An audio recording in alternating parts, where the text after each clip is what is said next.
Thank you very much. This is the text of a press conference by People's Democratic Party, PDP, Rivers State Chapter, in response to an interview by Dr. George Nwaeke on Channels TV a few days ago against His Excellency Sir Dr. Fubara, the Executive Governor of Rivers State, and his team. Gentlemen of the press, distinguished ladies and gentlemen, we have called you out once again this afternoon to keep you informed of the certain development in our polity, especially as it concerns the declaration of a state of emergency in Rivers State, which is already in effect.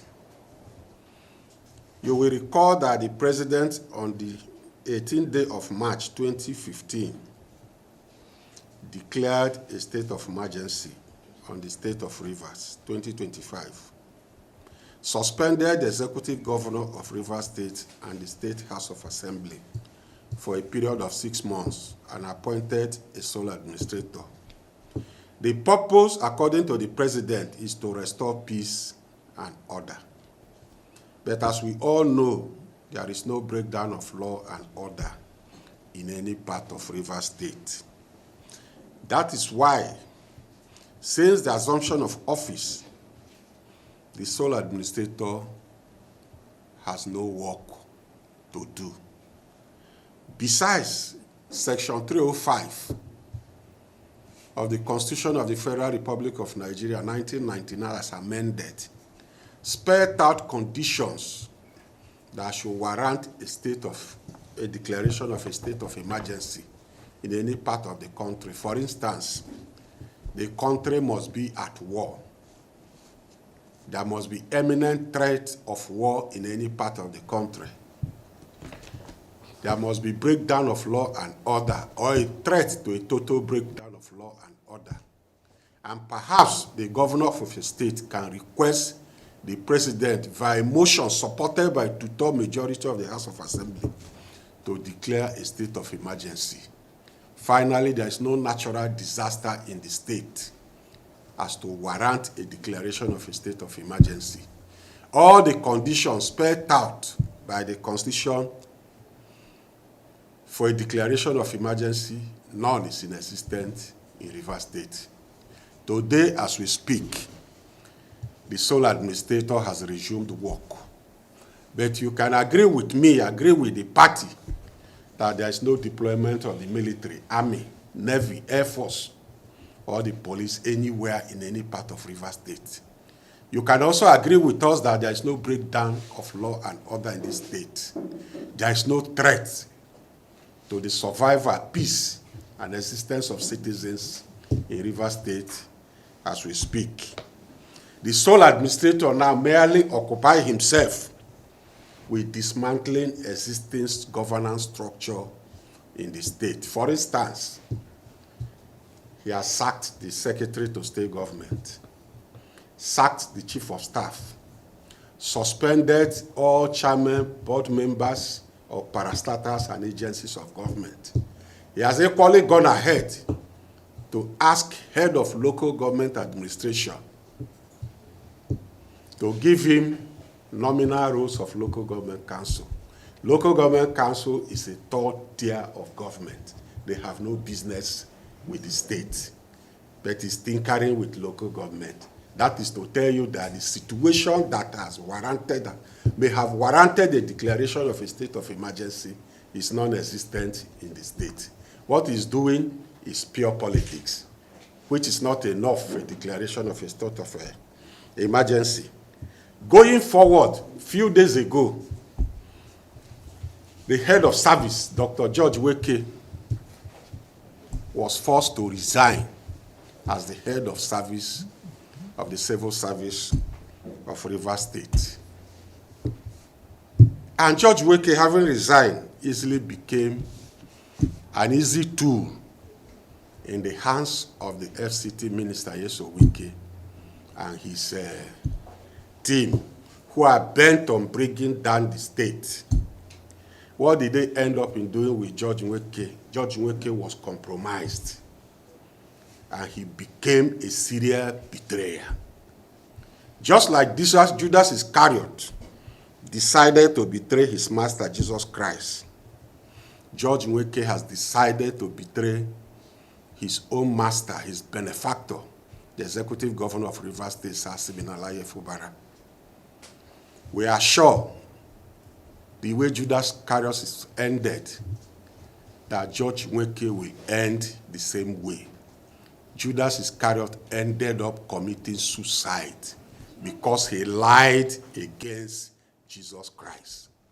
George Nwaeke has lied against Rivers State, lied against the governor of Rivers State, and equally lied against humanity. He will end up like Judas Iscariot. He will commit suicide, and the blood dollars he has collected will be used to purchase a burial ground in Omuma. That is my wish for him. Going further, George Nwaeke made spurious and unsubstantiated allegations against the governor of the state. And we wish, as a party, as a people, as citizens of the state, who know exactly who Sim is, he conducts government business in transparency in the open, to set the record straight. One, that George Nwaeke lied when he claimed that he was with the governor, when the governor handed over a bag of money to Edison Ehe to bomb the State House of Assembly. As far as we know and we are concerned, George Nwaeke lied. The true position is that when the bombing in the State House of Assembly took place, the Nigerian police force made over 7 arrests. The suspects were transferred to Abuja, charged to court, and they were remanded in Kuje Correctional Prison for over 8 months. Thereafter, the matter was transferred to Port Harcourt Division of the Federal High Court. The Federal High Court in Port Harcourt equally charged the suspects to court, equally remanded the suspects to Port Harcourt Correctional Center. But because of lack of due diligence by the police, the presiding judge of the court struck out and dismissed the matter early this year, and the suspects were set free. So the question of the governor, Edison Ehe, nor Chijoke Ihungo, as alleged by George Nwaeke that they were responsible for the bombing of the House of Assembly, cannot be substantiated. It is neither here nor there. 2, that George Nwaeke equally lied when he claimed that there has been an attempt to bomb the residence of the speaker by the governor, Edison Ehe, and perhaps Chijoke Ihungo. Again, this is a lie from the pit of hell. The true picture, the true position is that in October 2023, at the heels of the impeachment of the governor, there were protests across the state. Some youths marched across the state where the residence of the street where the residence of the speaker was located. The police equally arrested over 100 youths of Rivers State. They were charged to court. What I can't tell as I speak is the status of that matter in court. For George Nwaeke to allege that the governor, Edison Ehe, and Chijoke Ihungo were involved, again, is a lie from the pit of hell. Third, George Nwaeke further claimed that the governor, Fubara, promised to work for Bala Mohammed in the forthcoming general election 2027 as president. As we all know, Bala Mohammed is the sitting governor of Bauchi State. Bala Mohammed is the chairman of Nigeria's governors, PDP Nigeria's governors forum, where Sim Fubara doubles as his deputy. By all standards, by all means, both men can meet anywhere, anytime, any day to discuss issues of the People's Democratic Party. That Governor Fubara promised to work for the presidency of Bala Mohammed is a lie again from the pit of hell by Dr. George Nwaeke. Besides, Bala Mohammed has not told Nigerians that he wants to run for the office of the president of Nigeria in 2027. 4, George Nwaeke equally lied when he claimed that the governor wants to demolish the House of Assembly quarters auditorium, where the House of Assembly currently sits. The question is, what has stopped the governor from demolishing the auditorium up till now? Can George Nwaeke tell Nigerians why the House of Assembly auditorium and the entire House of Assembly quarters is still standing? Again, as far as we know, as a party, as a people, George Nwaeke lied that the governor wants to demolish the State Assembly quarters auditorium. Gentlemen of the press, George Nwaeke equally lied when he claimed that the governor held several meetings with militants to bomb, to blow pipelines, bomb national assets across the 23 local government area of the state. The governor assumed office of governor in May 2023. And from May 2023 till as we speak, there has been no single incidence of blowing of pipeline, no vandalization, no such thing has taken place. Where George Nwaeke got this information from is between him and his co-conspirators. Again, as far as we are concerned, George Nwaeke lied that the governor meets with militants to blow up public national assets. Number 6, George Nwaeke equally lied against the trade union, NLC, TUC, and other labor unions in Nigeria, that they want to carry out protests to distort facts, distort issues in the state. Again, it's a lie. Governor Fubara, on assumption of office, created a friendly relationship with the labor unions. In fact, the backlog of civil service promotion, he ensured that every civil servants were promoted. He equally ensured that in the past 2 years that he gave bonus to civil servants. When it comes to the issues, welfares of civil servants, welfares of citizens, the governor didn't play with it. If there is a relationship between the governor and the labor union, it is because the governor has created that friendly relationship with them. That the governor meets with labor union, dole out money to them to distort facts and issue, to carry out protests in Rivers State by George Nwaeke is also neither here nor there. They are claims that cannot be substantiated. He equally claimed, number 7, that the governor has set aside huge sums of money to influence the media. The media to do what? To influence them to do what? The governor has carried out projects in this state, and the projects the governor carried out speaks for the project, for him and the state. Before the declaration of state of emergency, Governor Fubara embarked on 2 weeks non-stop project commissioning. He did the same late last year.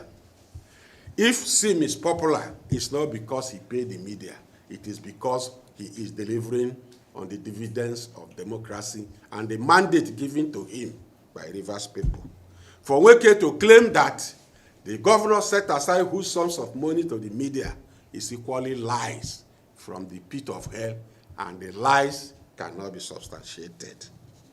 Number 9, he claimed that sometimes he slept in government house. Sleep in government house to do what? That is the question. He is neither the chief of staff nor the SSG that constantly meet with the governor. If the chief of staff tells us he sleeps in his office in government house, it's understandable. The SSG cannot even sleep in government house because it doesn't have an office there. George Nwaeke doesn't have an office in government house. Which office did he sleep? Which guest house did he sleep in government house? The government house doesn't have a guest house where the head of service, George Nwaeke, will sleep. Beyond this, George Nwaeke, by mandate of his office, deals with the civil servants. It doesn't deal with politicians. It doesn't deal with the governor. George Nwaeke, by all standards and all measures, cannot attend political meeting where the governor sits or presides. It is either the SSG, chief of staff, and other officers of government, including commissioners, and not the head of civil service. Again, this claim against the governor and the state is also substantiated, a lie from the pit of hell. George Nwaeke, by all means and measure, is a serial liar. Finally, George Nwaeke claimed that Rivers elders and Rivers people should re-examine their support for the governor. Re-examine their support. How? The question is how. You, a serial betrayer, now trying to address elders and leaders of Rivers State. You left government barely a week today, and you find yourself in the house, the office, the hotel of the Federal Capital Territory Minister, FCT Nwaeke, in Abuja. The first question is, what was his aim? How did George Nwaeke travel to Abuja? Was he forced to go to Abuja?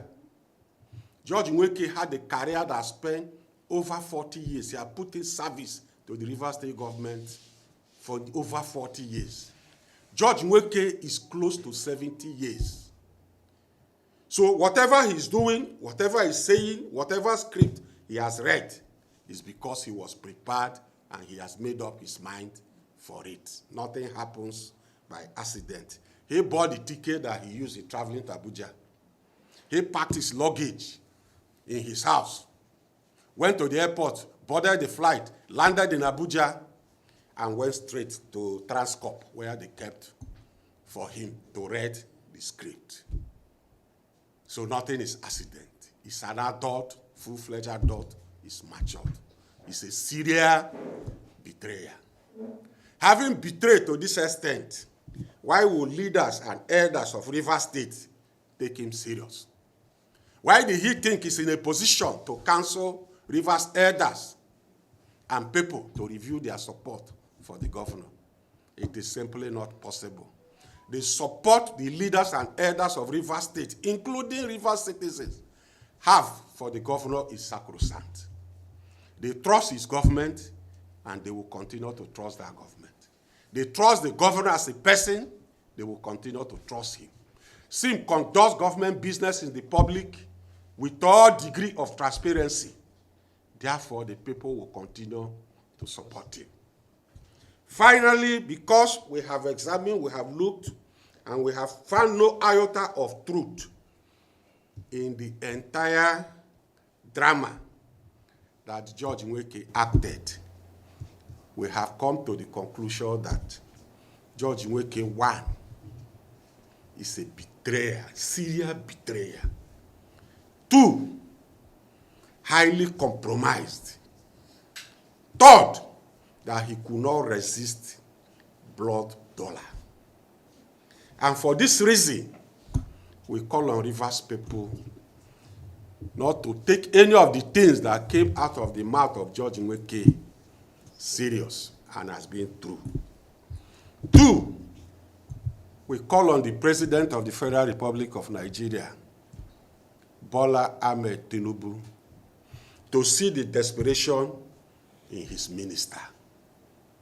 The minister wanted Supreme Court judge. They have given him. He wanted a state of emergency. The president has given him. What else does the minister want from the governor and Rivers people? Perhaps the head of John the Baptist. But the head of John the Baptist is not available. We therefore call on the president to call his minister to order that enough is enough. A state of emergency is in place. Let him allow the state of emergency to run its full course without interference. We call on our supporters, the People's Democratic Party, to be patient. As anything that have a beginning must equally have an end. That we have a state of emergency today is not the first time a state of emergency is being declared in Nigeria. It shall surely come to pass. Even if we reject it, we condemn it, but as law-abiding citizens, we are in it, we will live with it, and we will endure it. Even if we know that the president doesn't have the power in the entire constitution of the Federal Republic to suspend the governor, suspend the State House of Assembly, what can we do? We are citizens, we must obey, we must abide. Let the president see the desperation in his minister, jettison all the bogus allegations made by Nwaeke. They were scripts written by the FCT minister and his co-conspirators and given to Nwaeke to deliver. Believing that Nwaeke, having worked with him and just left the government, that Nigerians will believe him. From the beginning of the text he read to the end, you discover that it was all lie. You can see how he was shivering. Nwaeke is learned enough to speak from his mouth and not to read the written script. Even the written script written by him, he could not even read it well. We call on the president to jettison it, disregard them, and know that it is the desperation of his minister to take over the governance of the state, to take over the resources of the state, that is driving this entire process. Finally, we call on Rivers people, elders, youths, and everybody to keep faith with the governor. The governor has been given mandate for 4 years. He will deliver on the mandate. To us as a party, we will work hard to protect the mandate freely given to the governor and to our party. We will work hard to deliver the mandate. Thank you, and God bless all of you. Long live Fubara, long live the River State, and long live the Federal Republic of Nigeria. Thank you.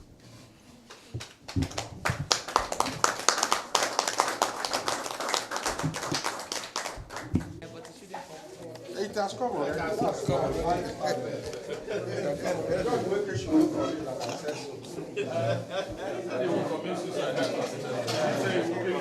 not suffer that wish to live. Cause him to die.